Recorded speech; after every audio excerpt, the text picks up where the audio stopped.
বিসমিল্লাহির রহমানির রহিম। প্রিয় গোলাপগঞ্জবাসী, আসসালামু আলাইকুম।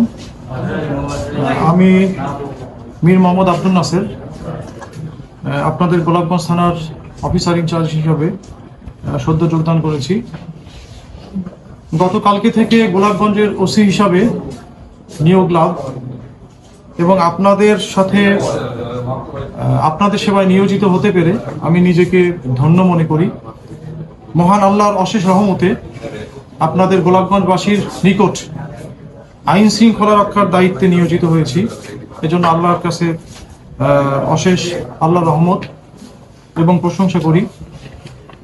আমি গোলাপগঞ্জের ওসি হিসাবে যে কয়টা দিন থাকবো, দায়িত্বে নিয়োজিত থাকবো ইনশাআল্লাহ।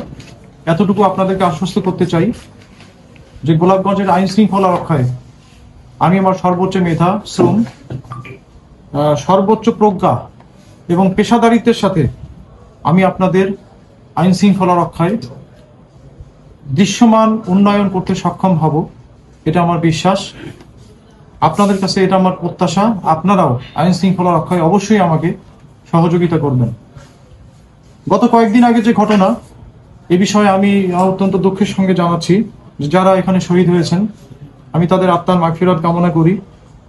পাশাপাশি যারা আহত আছে, অবশ্যই তারা যেন খুব দ্রুত সময়ের মধ্যে আরোগ্য লাভ করে, সেই দোয়া মহান আল্লাহর নিকটে কামনা করছি।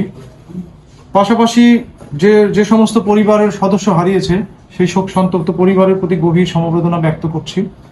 আল্লাহ যেন তাদেরকে এই শোক কাটিয়ে ওঠার শক্তি দান করেন।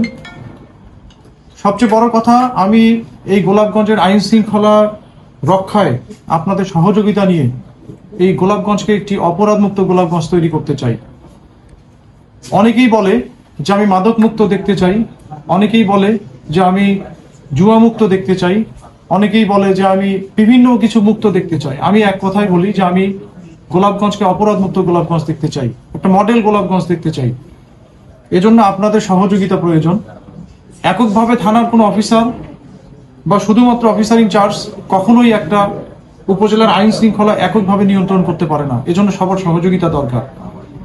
অবশ্যই আমার বিশ্বাস আছে, আমার অভিজ্ঞতা থেকে আমি বলছি যে গোলাপগঞ্জবাসী অবশ্যই আমাকে সহযোগিতা করবে, এটা আমার মনের বিশ্বাস। এবং সে বিশ্বাস নিয়েই আমি আগামীতে আমি যে কয়টা দিন থাকবো, ইনশাল্লাহ সকলের সমন্বয়ে, সকলের ভালোবাসা নিয়ে, সকলের একাগ্রতার চেতনা নিয়ে, সকলের সহযোগিতা নিয়ে আমি ইনশাআল্লাহ এই গোলাপগঞ্জকে অপরাধমুক্ত গোলাপগঞ্জে পরিণত করতে সক্ষম হব। এজন্য আপনাদের আন্তরিক সহযোগিতা কামনা করছি। ধন্যবাদ সবাইকে।